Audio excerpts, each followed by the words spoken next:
Hi, എന്തൊക്കെയുണ്ട് വിശേഷങ്ങൾ? കുറച്ച് ദിവസങ്ങൾക്ക് ശേഷമാണ് ഞാൻ ഒരു ഓൺ വോയിസ് വീഡിയോ ആയിട്ട് വരുന്നത്. അപ്പോൾ നിങ്ങൾ വിചാരിക്കുന്നുണ്ടാവും ഇന്ന് എന്താ ഒരു സ്പെഷ്യലായിട്ടുള്ള കാര്യമെന്ന്.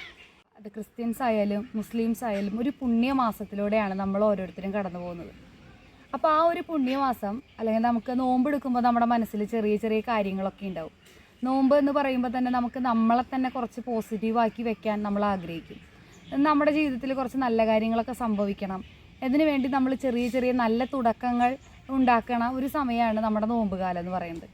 അപ്പോൾ അങ്ങനെ തുടക്കങ്ങൾ ഉണ്ടാകുമ്പോൾ നല്ല കാര്യങ്ങൾ നമ്മുടെ ജീവിതത്തിൽ നടക്കണം എന്ന് നമ്മൾ ആഗ്രഹിക്കുമല്ലോ. അപ്പോൾ അങ്ങനെയുള്ള കാര്യങ്ങൾ നമ്മൾ ആഗ്രഹിച്ചാലും ചിലപ്പോഴൊന്നും നടന്നു കാണാറില്ല. അപ്പോൾ നമ്മൾ വിചാരിക്കും നമ്മൾ നന്നായി പ്രാർത്ഥിക്കുന്നുണ്ട്, അല്ലെങ്കിൽ നമ്മൾ കുറേ സമയം അതിനു വേണ്ടി ഒരുങ്ങുന്നുണ്ട്, പക്ഷെ അതിനുള്ള കാര്യമായിട്ടുള്ള ഗുണമൊന്നും നമ്മുടെ ജീവിതത്തിൽ കാണാനില്ല. അങ്ങനെയൊക്കെ നിങ്ങൾക്ക് തോന്നിയിട്ടുണ്ടെങ്കിൽ അത് നിങ്ങളുടെ തോന്നൽ എന്തുകൊണ്ടാണെന്ന് ഞാൻ പറഞ്ഞുതരാം. കൃത്യമായിട്ടുള്ള രീതിയിൽ നിങ്ങൾക്ക് പ്രാർത്ഥിക്കാൻ അറിയാത്തത് കൊണ്ടാണ് നിങ്ങൾക്ക്, അല്ലെങ്കിൽ നിങ്ങളുടെ ആഗ്രഹങ്ങൾ നിങ്ങൾക്ക് നേടിയെടുക്കാൻ പറ്റാത്തത്. ഞാനും നിങ്ങളെപ്പോലെ തന്നെയായിരുന്നു. ഞാനും ഇതുപോലെ തന്നെ കുറച്ച് കാര്യങ്ങളൊക്കെ ആഗ്രഹിക്കും, പ്രാർത്ഥിക്കും. ചിലപ്പോൾ നടക്കും, ചിലപ്പോൾ നടക്കില്ല. ഭൂരിഭാഗവും നടക്കാതെയൊക്കെ വിട്ടുപോയിട്ടുമുണ്ട്.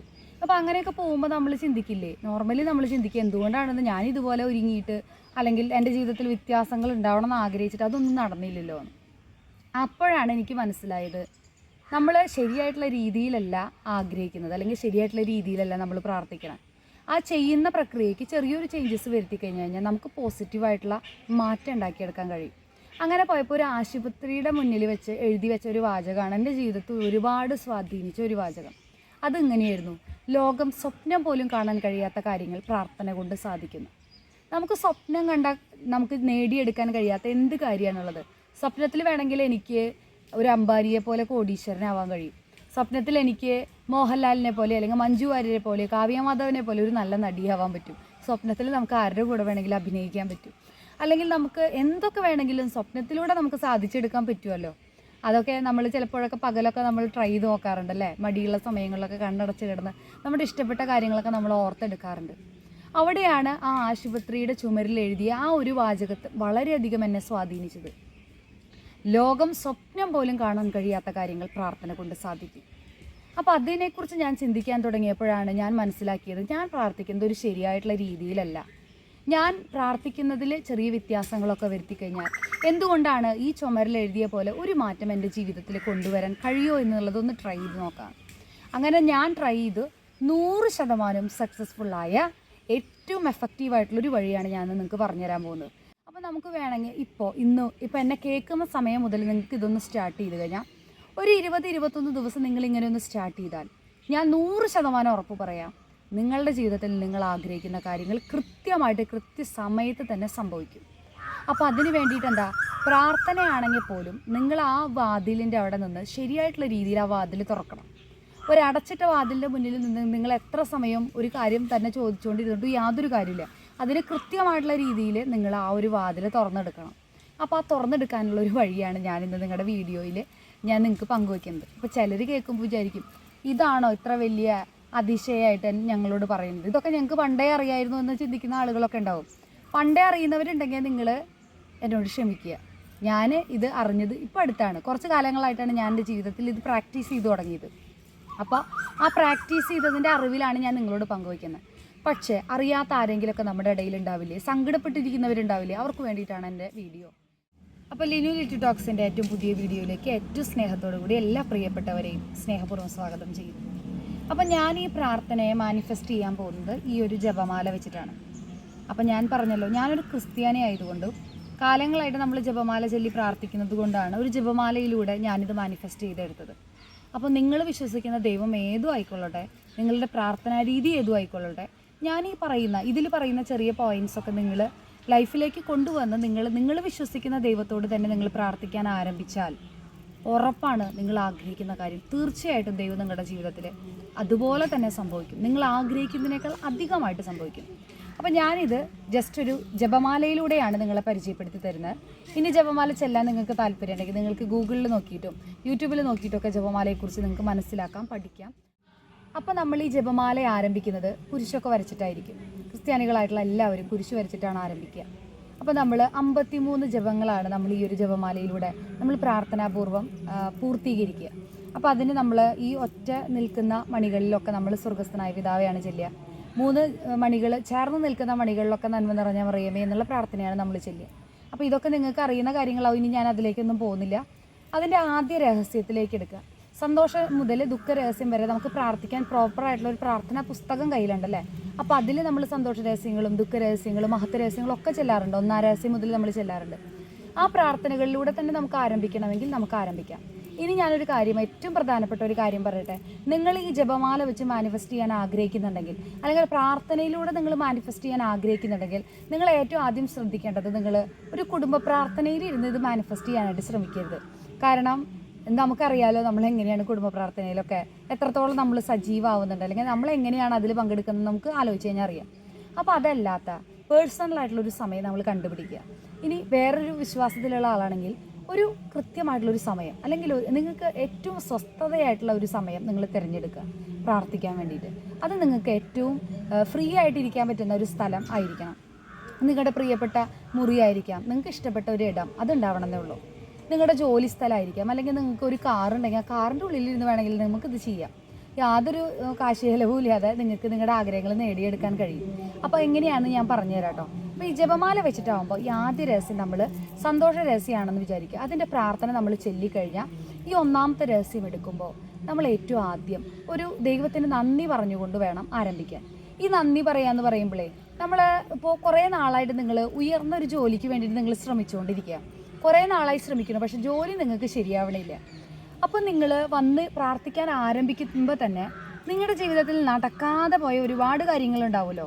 ഇതൊക്കെ നിങ്ങളിരുന്ന് റിവൈൻഡ് ചെയ്തിട്ട് ആലോചിക്കണം. അങ്ങനെ ഞാൻ പ്രാർത്ഥിച്ചു, അത് നടന്നില്ല. ഈ ഒരു കാര്യവും ഞാൻ പ്രാർത്ഥിച്ചു, അത് നടന്നില്ല. ഇങ്ങനെ ചിന്തിച്ചിട്ടാണ് നിങ്ങൾ പ്രാർത്ഥന ആരംഭിക്കുന്നതെങ്കിൽ ഞാൻ ആദ്യമേ ഒരു ഉറപ്പ് പറയാം, നിങ്ങൾ പ്രാർത്ഥിക്കാൻ പോകുന്ന കാര്യം ഈ ഒരു അടുത്ത കാലത്തൊന്നും അത് സംഭവിക്കാനേ പോകുന്നില്ല. കാരണം എന്താണ്, നടക്കാത്ത കാര്യത്തെക്കുറിച്ച് ആലോചിക്കുമ്പോൾ തന്നെ നിങ്ങളുടെ ഉള്ളിൽ മുഴുവൻ നെഗറ്റീവായിട്ടുള്ള ഒരു ഫ്രീക്വൻസി വന്നെന്ന് അറിയാണ്. നിങ്ങളുടെ ബ്രെയിൻ നിങ്ങളെ ഓർമ്മിപ്പിക്കുകയാണ്, അതൊന്നും നടന്നില്ലല്ലോ, ഇനിയിപ്പോൾ ഇത് നടക്കാൻ പോണില്ല. അപ്പോൾ തന്നെ നിങ്ങൾ അതിൽ കൊടുക്കുന്ന ആ ഒരു ട്രസ്റ്റ് ഇല്ലേ, അതില്ലാതെയാവും. അപ്പോൾ അതില്ലാതെയാക്കുന്നത് മാറ്റി നിർത്തണം. അതിനു വേണ്ടി എന്ത് ചെയ്യാം, ഈ സമയം നിങ്ങൾ ഈ പ്രാർത്ഥന ആരംഭിക്കുന്ന സമയം വരെ എന്തോരം അനുഗ്രഹങ്ങൾ നിങ്ങൾക്ക് ദൈവം തന്നിട്ടുണ്ടാവും, എന്തോരം നല്ല കാര്യങ്ങൾ നിങ്ങളുടെ ജീവിതത്തിൽ സംഭവിച്ചിട്ടുണ്ടാവും, എത്രയോ വേദനകളിൽ നിന്ന് നിങ്ങൾ രക്ഷപ്പെട്ടിട്ടുണ്ടാവും, കഷ്ടതകളിൽ നിന്ന് നിങ്ങൾ രക്ഷപ്പെട്ടിട്ടുണ്ടാവും. ആ കാര്യങ്ങൾ നിങ്ങൾ വിഷ്വലൈസ് ചെയ്ത് നിങ്ങളുടെ ഉള്ളിലേക്ക് കൊണ്ടുവരിക. രക്ഷപ്പെട്ട, അനുഗ്രഹിച്ച, അല്ലെങ്കിൽ നല്ലത് വന്ന കാര്യങ്ങളെക്കുറിച്ച് ആലോചിക്കുക. അപ്പം നിങ്ങൾക്ക് ദൈവത്തിന് നന്ദി പറയാൻ ആരംഭിക്കുക. അപ്പോൾ 1-ാമത്തെ രഹസ്യം എന്ന് പറഞ്ഞു കഴിഞ്ഞാൽ നമുക്ക് നന്ദി പറയാനുള്ളതാണ് കേട്ടോ. ഈ 1-ാമത്തെ രഹസ്യം ചെല്ലാൻ അറിയാത്തവർ നിങ്ങൾ പ്രാർത്ഥിക്കാതിരിക്കുമ്പോൾ കണ്ണടച്ച് പേഴ്സണലായിട്ട് നിങ്ങൾക്ക് ദൈവം ചെയ്തിട്ടുള്ള എല്ലാ അനുഗ്രഹങ്ങളെയും നിങ്ങൾ ഓർക്കണം. ഓർത്ത് ദൈവത്തിന് നന്ദി പറയുക.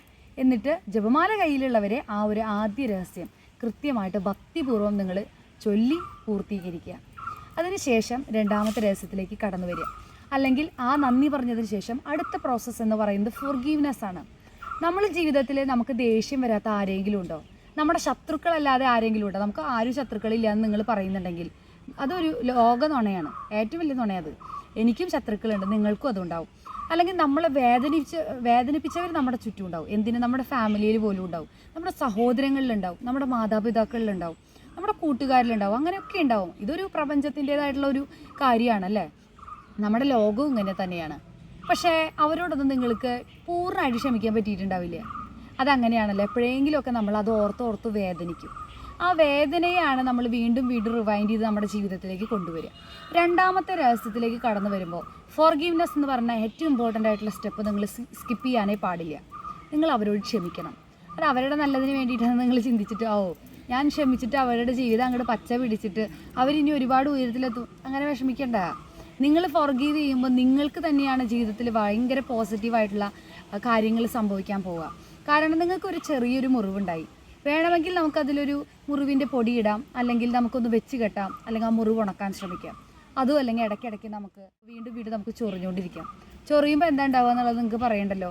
അതിന്ന് രക്തവും ചെലവും ഒക്കെ വരും. അത് ആ മുറിവ് വലുതാവുക എന്നല്ലാതെ അതൊരിക്കലും ഹീൽ ചെയ്യാനായിട്ട് സംഭവിക്കില്ല. എത്രയൊക്കെ നമ്മളെ ദേഷ്യം പിടിപ്പിച്ചവരാണെങ്കിലും അവരുടെ കൂടെ സങ്കടപ്പെടുത്തിയവരാണെങ്കിലും അവരുടെ കൂടെ നമ്മൾ സന്തോഷത്തോടു കൂടി ഇരുന്ന ഏതെങ്കിലുമൊക്കെ നിമിഷം നമുക്ക് ഓർത്തെടുക്കാനായിട്ടുണ്ടാവും അല്ലേ. കുട്ടിക്കാലാവാം, അല്ലെങ്കിൽ അവരുടെ കൂടെ ഇരുന്ന നല്ല നല്ല കുറച്ച് സമയങ്ങളൊക്കെ നമുക്ക് ഓർത്താൽ കിട്ടും. ആ നല്ല നിമിഷങ്ങളെ മനസ്സിലേക്ക് കൊണ്ടുവന്നിട്ട് നിങ്ങൾ ദൈവത്തിനോട് പറയും, എനിക്ക് അവരോട് യാതൊരു വൈരാഗ്യം വെറുപ്പോ ഒന്നുമില്ല, ആ തടസ്സമൊക്കെ ഞാൻ ജീവിതത്തിൽ നിന്ന് എടുത്തു മാറ്റുകയാണ്, ഞാൻ ആ കാര്യങ്ങളൊക്കെ മറന്നു, ഞാൻ അതിനെയൊക്കെ മറന്നു കളഞ്ഞിരിക്കുകയാണ്, എൻ്റെ ജീവിതത്തിൽ ഇനി അവരുമായിട്ട് യാതൊരു പ്രശ്നവും ഇല്ല എന്നുള്ളത് പറഞ്ഞ് നിങ്ങളെ തന്നെ നിങ്ങളൊന്ന് സറണ്ടർ ചെയ്യാനായിട്ട് ശ്രമിക്കുക. അങ്ങനെ രണ്ടാമത്തെ രഹസ്യം അല്ലെങ്കിൽ രണ്ടാമത്തെ പ്രാർത്ഥനയുടെ ഭാഗം എന്ന് പറയുന്നത് ഫോർഗീവ്നെസ് ആയിരിക്കണം. ഇനി 3ഉം 4ഉം ഉണ്ടല്ലേ, നമ്മൾ നേരത്തെ പറഞ്ഞ ആ ഒരു മെയിൻ പോയിന്റിലേക്ക് നമ്മൾ എത്തിയിരിക്കുകയാണ്. നമ്മുടെ ആഗ്രഹം, നമ്മൾ എന്താണോ ആഗ്രഹിക്കുന്നത്, അത് ചിലപ്പോൾ നിങ്ങൾ നല്ലൊരു ജോലിയാവാം, അല്ലെങ്കിൽ ഒരു തക്ക സമയത്ത് ഒരു നല്ല ജീവിതമായിരിക്കാം, ഒരു കുടുംബം, ഒരു ജീവിത പങ്കാളി, അത് കല്യാണം നടക്കണം, അങ്ങനെയൊക്കെ ആഗ്രഹിക്കാത്തവരുണ്ട്. അപ്പോൾ എന്ത് തന്നെ ആയിക്കോട്ടെ, നിങ്ങളുടെ ആഗ്രഹത്തിന് വേണ്ടി നിങ്ങൾ പ്രാർത്ഥിക്കുക. അപ്പോൾ 3, 4 നമുക്ക് അതുപോലെ പ്രാർത്ഥിക്കാം. ഈ പ്രാർത്ഥിക്കുമ്പോൾ ദൈവത്തിനോട് ഏത് നേരം തരണേ തരണേ തരണേ എന്നൊന്നും നിങ്ങൾ പറഞ്ഞ് ബുദ്ധിമുട്ടരുത്. നമ്മൾ ആരുടെ അടുത്ത് യാചിക്കേണ്ട ആവശ്യമില്ല. ദൈവത്തിൻ്റെ അടുത്ത്, ദൈവം പോലും നമ്മുടെ യാചന ആഗ്രഹിക്കുന്നില്ല. ചോദിക്കുവിൻ നിങ്ങൾക്ക് ലഭിക്കുമെന്നാണ് പറഞ്ഞത്. യാചിക്കാനല്ല ദൈവം പറഞ്ഞിട്ടുള്ളത്, ചോദിക്കാനാണ്. എനിക്കത് വേണം, എനിക്കൊരു നല്ല ജോലി, ഉയർന്ന ജോലി വേണം. ആ ജോലി വേണമെന്ന് മാത്രം പറഞ്ഞാൽ പോരാട്ടോ. ആ ജോലി കിട്ടുമ്പോൾ എൻ്റെ കുടുംബത്തെ കൂടി എനിക്ക് ഒരുമിച്ച് ചേർത്ത് നിർത്താനായിട്ട് സാധിക്കും. അതിനു വേണ്ടി എനിക്കൊരു ജോലി വേണം. ഇനി നിങ്ങളൊരു വലിയൊരു കാര്യമാണ് ആഗ്രഹിക്കുന്നത് വിചാരിച്ചോ, ഒരു സ്ഥലവിൽപ്പന, ഒരുപാട് കാലമായിട്ട് നടക്കാത്തൊരു സ്ഥലവിൽപ്പന, അത് നടന്നു കിട്ടിക്കഴിഞ്ഞാൽ ഞാൻ ഇന്ന സ്ഥലത്ത് പോയി ഇന്നൊരു കാര്യം ചെയ്യാം. അത് ചിലപ്പോൾ ഒരു അനാഥശാലയിൽ പോയിട്ട് ഒരു നേരത്തെ ഭക്ഷണം കൊടുക്കാനാവും. അത് നിങ്ങൾ ആഗ്രഹിച്ച് നിങ്ങൾ ആ 3, 4 രഹസ്യങ്ങൾ അത് തന്നെ ഓർത്ത് നിങ്ങൾ പ്രാർത്ഥിക്കുക, ദൈവത്തിനോട് സമർപ്പിക്കുക. ഇപ്പം നിങ്ങളുടെ മനസ്സിലും നിങ്ങളുടെ ശരീരത്തിലും നിറഞ്ഞിരിക്കുന്ന ഒരു പോസിറ്റീവ് എനർജി ഉണ്ടല്ലോ, ആ വൈബ്രേഷൻ നിങ്ങളുടെ ഫ്രീക്വൻസി ലെവൽ ഉയർത്തുകയും നിങ്ങൾ ആഗ്രഹിക്കുന്ന കാര്യം കൃത്യമായിട്ട് ദൈവത്തിനും ഈ പ്രപഞ്ചവും കൂടെ നിൽക്കുന്ന രീതിയിലേക്ക് മാറിക്കഴിഞ്ഞു. അങ്ങനെ 3ഉം 4ഉം രഹസ്യം പ്രാർത്ഥിച്ചു കഴിഞ്ഞാൽ 5ാമത്തെ രഹസ്യം എന്ത് ചെയ്യണം? വീണ്ടും നിങ്ങൾ ദൈവം തന്ന അനുഗ്രഹങ്ങളെ ഓർത്ത് നന്ദി പറഞ്ഞ് നിങ്ങൾ വീണ്ടും ഗ്രാറ്റിറ്റ്യൂഡ് എന്നുള്ള ആ ഒരു മാജിക്കൽ വേർഡിലേക്ക് നിങ്ങൾ തിരിച്ചെത്തണം. വീണ്ടും നിങ്ങൾ ദൈവത്തിന് നന്ദി പറയണം. ആ നന്ദിയൊക്കെ പറയുമ്പോൾ ഈ 3ഉം 4 രഹസ്യങ്ങളൊക്കെ പറയുമ്പോൾ 1 മുതൽ നിങ്ങൾ ആരംഭിക്കുമ്പോൾ നിങ്ങൾക്ക് എപ്പോഴെങ്കിലും കരയാൻ തോന്നുന്നുണ്ടെങ്കിൽ നിങ്ങൾ പൊട്ടിക്കരയണം. അതാണ് ഞാൻ പറഞ്ഞത്, നിങ്ങൾ പേഴ്സണലായിട്ടിരിക്കുന്ന ഒരു സ്ഥലത്ത് വേണം നിങ്ങൾ പ്രാർത്ഥിക്കാനെന്ന്. അതൊരു മുറിയാവാം. ഈ ജപമാല ഒന്നും ഇല്ലാതെ പോലും നിങ്ങൾക്ക് ഇതേ ടെക്നിക്ക് തന്നെ യൂസ് ചെയ്യാൻ പറ്റും. ഏറ്റവും ആദ്യം ഗ്രാറ്റിറ്റ്യൂഡിലൂടെ ആരംഭിക്കുക. രണ്ടാമത് നമ്മൾ വേദനിപ്പിച്ചവരോടൊക്കെ ക്ഷമിക്കുക, ഫോർഗീവ് ചെയ്യുക. 3ഉം 4ഉമായിട്ട് നമ്മൾ നമ്മുടെ ആഗ്രഹങ്ങളെ, നമ്മൾ ഏറ്റവും അധികം സ്വപ്നം കാണുന്ന കാര്യത്തെ ഈ പ്രപഞ്ചശക്തിയോട് ദൈവത്തിനോടുമായിട്ട് കണക്ട് ചെയ്ത് കൊടുക്കുക. അപ്പോൾ തന്നെ നമുക്കൊരു പോസിറ്റീവായിട്ടുള്ള ഫ്രീക്വൻസി നമ്മളിൽ വന്ന് നിറയും. ആ സമയത്ത് നമ്മുടെ കണ്ണുകൾ നിറഞ്ഞൊഴുകുന്നുണ്ടാവും. ചിലർ നന്നായി കരയും. ഇപ്പോൾ ഈ വീഡിയോ കാണാൻ ചിലരെങ്കിലും ആലോചിക്കുന്നുണ്ടാവും, പ്രാർത്ഥിക്കും വേണം, ഇനിയിപ്പോൾ കരയും വേണമെന്ന്. നിങ്ങളങ്ങനെ കഷ്ടപ്പെട്ട് കരയൊന്നും വേണ്ട. ഇനി നിങ്ങൾക്ക് കരച്ചിൽ ഒട്ടും വരാത്ത ആളാണെങ്കിൽ നിങ്ങൾ ആ ഒരു പ്രാർത്ഥനയുടെ ഭാഗത്തെത്തുമ്പോൾ നിങ്ങൾ 1, 2 രഹസ്യങ്ങളൊക്കെ കഴിഞ്ഞ് നിങ്ങളുടെ ആഗ്രഹങ്ങളൊക്കെ പറഞ്ഞാൽ ഒന്ന് കണ്ണടച്ചിരുന്ന് ദൈവത്തിനോട് തന്നെ നിങ്ങളുടെ കാര്യങ്ങൾ തുറന്നു പറയാം. നിങ്ങളിപ്പോൾ അനുഭവിക്കുന്ന കാര്യങ്ങൾ, വിഷമാവാം, സന്തോഷമാവാം, അതൊക്കെ ദൈവത്തിനോട് പറഞ്ഞ് വീണ്ടും നന്ദി പറയാം. അപ്പോൾ ആദ്യവും അവസാനവും ഗ്രാറ്റിറ്റ്യൂഡ് നിങ്ങൾ മിസ് ചെയ്യരുത്. ഫോർഗീവ്നെസ് നിങ്ങൾ സ്കിപ്പ് ചെയ്യാനേ പാടില്ല. എന്നിട്ട് നിങ്ങളുടെ ആഗ്രഹത്തിലേക്ക് തിരിച്ചു വരിക. നിങ്ങൾ ആഗ്രഹിക്കുന്ന കാര്യം നിങ്ങളുടെ ജീവിതത്തിൽ നടക്കും. നിങ്ങൾ ആഗ്രഹിക്കുന്നത് എന്ത് കാര്യമാണോ അതൊന്ന് കമൻറ്റ് ചെയ്യുക. ഇതൊക്കെ പറയാൻ നിനക്ക് എവിടെ നിന്നാണ് കിട്ടിയത്, നിനക്കിതെങ്ങനെയാണ് മനസ്സിലായെന്ന്, ഞാൻ ഇത് പറയാനായിട്ട് എത്രമാത്രം ഇത് പറയാൻ ഇവൾക്ക് എങ്ങനെയാണ് പറ്റുക എന്നൊക്കെ നിങ്ങൾ ചിന്തിക്കുന്നുണ്ടാവും. തകർച്ചയുടെ പടുകുഴിയിൽ നിന്ന് അല്ലെങ്കിൽ രോഗത്തിൻ്റെ ഏറ്റവും മൂർധന്യാവസ്ഥയിൽ നിന്ന്, ആ രോഗത്തിൽ നിന്ന് എനിക്ക് കരകയറാൻ പറ്റിയിട്ടുണ്ട്, എൻ്റെ കുടുംബത്തിന് കരകയറാൻ പറ്റിയിട്ടുണ്ട്, തകർച്ചയിൽ നിന്ന് ഞങ്ങൾക്ക് കയറി വരാൻ പറ്റിയിട്ടുണ്ട്, ആരും ഇല്ലാത്ത അവസ്ഥയിൽ നിന്ന് എനിക്ക് ഉയർത്തെഴുന്നേൽക്കാനായിട്ട് പറ്റിയിട്ടുണ്ട്. ഇതൊക്കെ സാധിച്ചത് പ്രാർത്ഥന കൊണ്ട് തന്നെയാണ്. അപ്പോൾ ഞാൻ ഏറ്റവും ആദ്യം പറഞ്ഞതുപോലെ ലോകം മുഴുവൻ സ്വപ്നം കാണാൻ സാധിക്കാത്ത കാര്യങ്ങളും നിങ്ങൾക്ക് പ്രാർത്ഥനയിലൂടെ മാറ്റിയെടുക്കാനായിട്ട് പറ്റും. അപ്പോൾ നിങ്ങളുടെ ആഗ്രഹങ്ങളും എൻ്റെ ആഗ്രഹങ്ങളും ഒക്കെ സാധിക്കട്ടെ എന്ന് ആത്മാർത്ഥമായിട്ട് ആശംസിച്ചുകൊണ്ട് പ്രാർത്ഥിച്ചുകൊണ്ട് നമ്മുടെ വീഡിയോയുടെ വൈൻഡപ്പ് ചെയ്യാണ്. അപ്പോൾ നിങ്ങളുടെ അഭിപ്രായങ്ങളും ഇഷ്ടങ്ങളും അതുപോലെ നിങ്ങളുടെ പ്രാർത്ഥനയുടെ എന്തെങ്കിലും ആവശ്യങ്ങളൊക്കെ ഉണ്ടെങ്കിൽ നിങ്ങൾ കമൻറ്റ് ചെയ്യാനായിട്ട് മറക്കരുത്. അപ്പോൾ ആ ആഗ്രഹങ്ങൾ എങ്ങനെയാണ് ഞാൻ സാധിച്ചെടുത്തതെന്ന് നമുക്ക് അടുത്തൊരു വീഡിയോയിൽ ഞാൻ പങ്കുവയ്ക്കാം. അപ്പോൾ ഇത്രയും സമയം എൻ്റെ വീഡിയോ കേട്ട എൻ്റെ എല്ലാ പ്രിയപ്പെട്ട സുഹൃത്തുക്കൾക്കും ആരും വിഷമിക്കേണ്ടതേ, എല്ലാം ശരിയാവും. നമ്മുടെ ചുറ്റും എല്ലാവരും സങ്കടപ്പെടുന്നവരും വേദനിക്കുന്നവരും ഒക്കെ തന്നെയാണ്. എൻ്റെ വേദന പോലെ ആയിരിക്കില്ല നിങ്ങളുടെ വേദന. പക്ഷേ ഇതിലെല്ലാം മാറ്റം കൊണ്ടുവരാൻ എനിക്കും നിങ്ങൾക്കും ഒരുപോലെ പരിശ്രമിച്ചാൽ സാധിക്കും. അപ്പോൾ അത് നമുക്ക് ഒരുമിച്ച് സാധിച്ചെടുക്കാം. Thanks for watching.